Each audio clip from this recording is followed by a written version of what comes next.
Welcome back. Well, sluggish for the markets at this point. Tata Consumer Products is seeing a decline of around 7%. But just want to point out that there are a couple of other numbers which will be coming out today. So do watch out for 361 WAM. That one will be releasing its numbers today. Besides that, we have Bajaj Housing Finance as well, which will be reporting its numbers, and that would be obviously its debut quarter. So just watch out for 361 WAM, with the stock is up around 3.5%. Bajaj Housing Finance is a bit sluggish ahead of its numbers, is down around 1.5%. And even City Union as well as the likes of Union Bank will be releasing their numbers. So that focus in terms of banking stocks, what they report in terms of credit growth, deposit accretion, asset quality, all that will probably continue today and set the tone for a lot of the bigger banks coming out in the next couple of days. But as we talk about that, HDFC Bank reported what was a steady second quarter. It managed to outperform peers on key metrics despite a worsening environment. Latha Venkatesh caught up with Santanu Chakrabarti, who's the India analyst, BFSI at BNP Paribas, to review the performance of the banking sector in Q2 so far. She began by asking him about the HDFC Bank performance. Listen in. Margins is where the news is. Sure, there's positive surprises in credit cost. There's some return of fee traction and all of that. But at its heart, the thing that people want to figure out about HDFC Bank is what in its new shape and form, what is its ROE going to be over a period of time, ROA and ROE. And the key part of that, with costs kind of settling, is where do margins stand. And now that even at the nearing a rate cut, HDFC Bank has actually delivered a minor expansion in spreads. You'll be surprised to know. Yes. The NIMs look lower only because LCR has built up a little bit. Yes.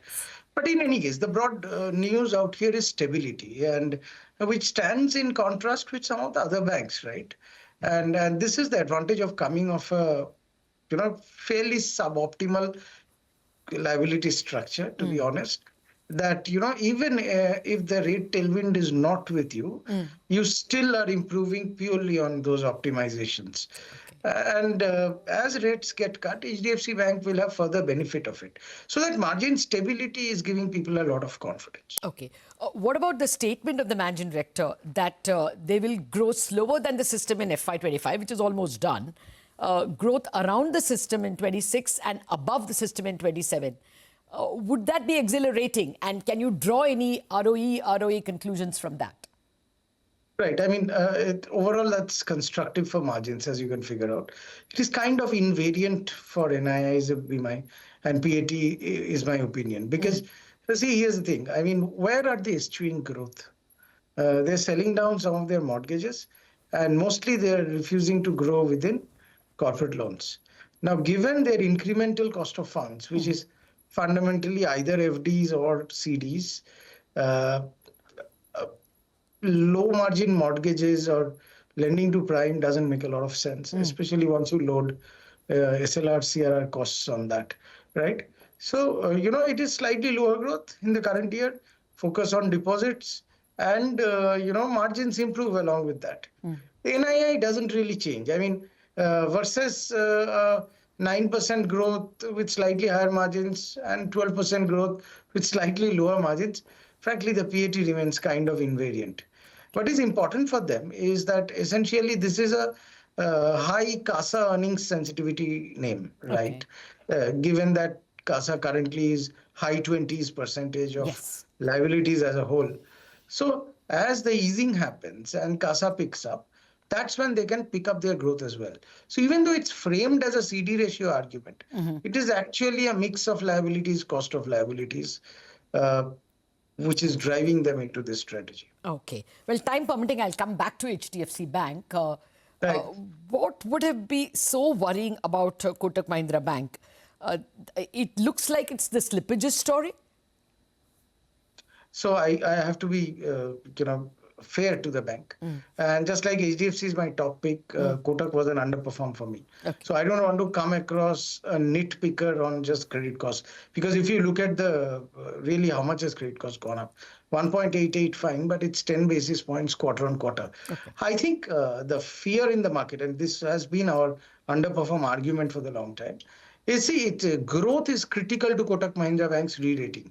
and for its ROE to come back to what it can truly be. ROE was only 12.5% in the quarter. And if, let's say, I mean, you can understand with credit cards, there's an embargo. But even in personal loans and definitely in MFIs, their outlook and commentary turned decidedly more bearish, perhaps understandably so. Yeah. It's not in isolation.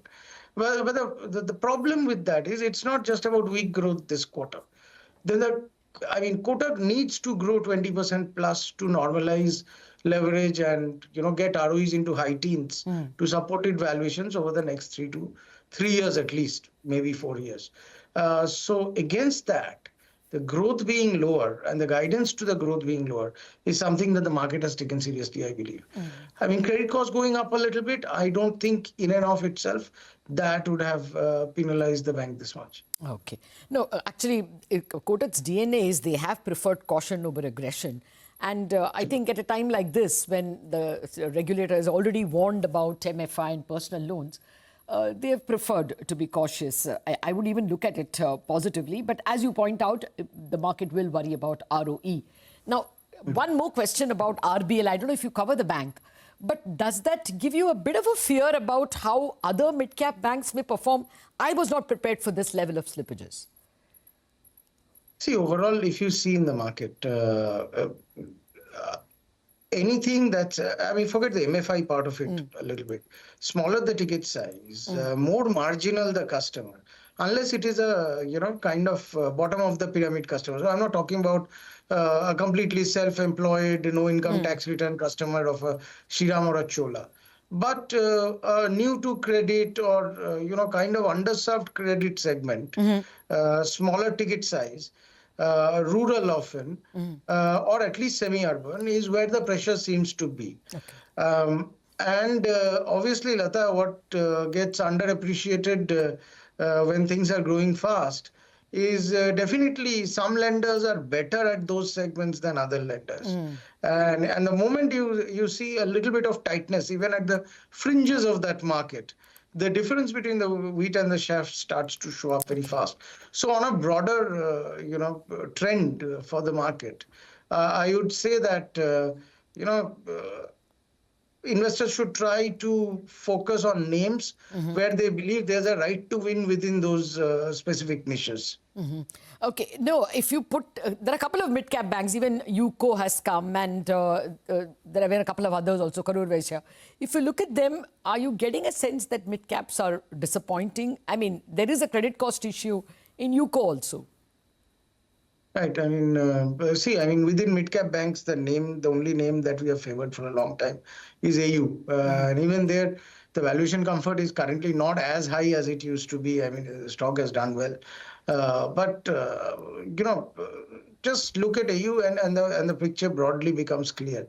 AU has a core NBFC kind of franchise that's 2 decades old. And the banking has created a new platform for that, competency to manifest itself. And compare that with something like a CUBK, where we have been seeing a squeeze on their SME business for such a long time.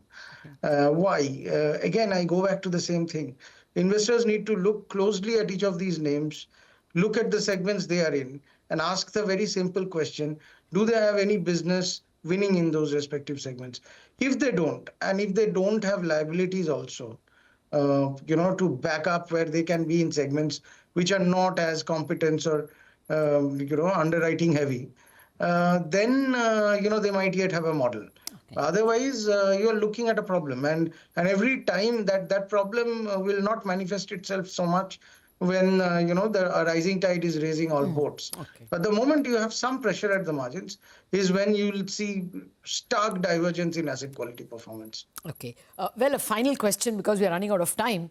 We are kind of halfway through in terms of big earnings. 3 big boys have announced, Axis, HDFC and Kotak, and ICICI and SBI are still left. What would your outlook be? Do you think banks are a little more troubled than you thought, or are things working as expected or even better?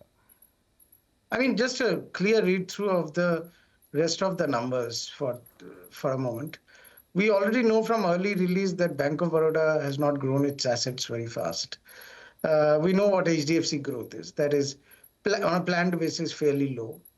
Axis hasn't grown as fast as one would have expected it to. Reasonable, but definitely lower growth than earlier. Now Kotak growth is also low.